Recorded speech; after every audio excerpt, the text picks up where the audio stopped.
গুঠাৰ বাবে আমাক লাগিব দহি গুঠা সূতা,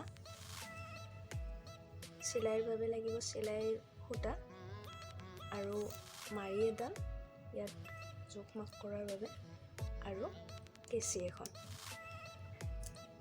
তো মই এনেদৰে আগতে গুঠি লৈছোঁ, এইডাল বনাই লৈছোঁ মই আগতে। ইয়াতে মই প্ৰায় 80-90ডাল সূতা ইয়াতে দিছোঁ আৰু মূৰত এটা গাঁঠি লগাই দিছোঁ যাতে ওলাই নাযায় আৰু আমাৰ বাবেও সুবিধা হয়, সমান সমান হৈ থাকে। চ' এতিয়া আমি মাৰিডালেৰে জুখি পেলাই বেজিটো ইয়াতে পিন্ধাই ল'ম আৰু ইয়াতে কাটি ল'ম সমানকৈ।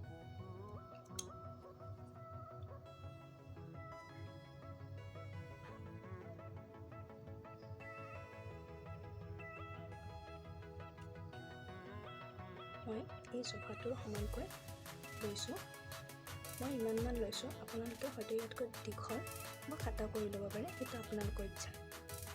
তো মই এইডাল এনেকৈ বেজিৰ ওপৰত এনেদৰে বহাই লৈছোঁ, আপোনালোকে ভালদৰে লক্ষ্য কৰিব।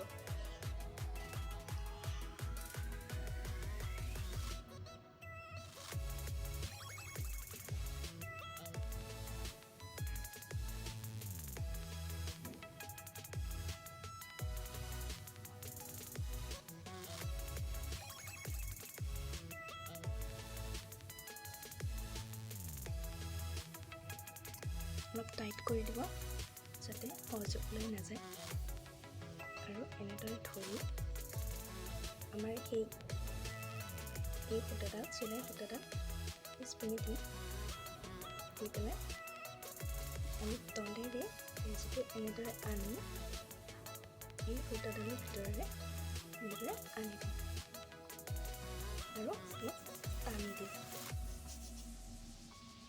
আৰু এইবাৰ বেজিটো ওপৰেৰে আনি এইডালৰ ভিতৰেৰে এনেদৰে আনিব লাগিব আৰু ভালদৰে ধৰি পেলাই এনেদৰে টানি দিব লাগিব।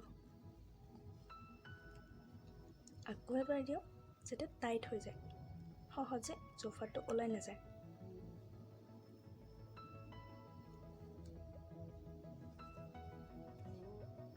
আৰু এই পিছপিনৰ ফালে আমি বেজিটো এনেদৰে ওলাই লৈ আহিম।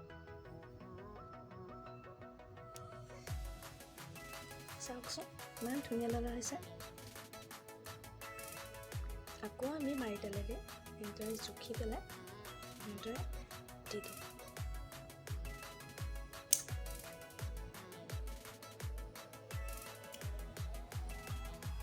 ভিডিঅ'টো শেষলৈ চাব, ইয়াৰ মই লাষ্ট ভিউটো আপোনালোকক দেখুৱাই আছোঁ।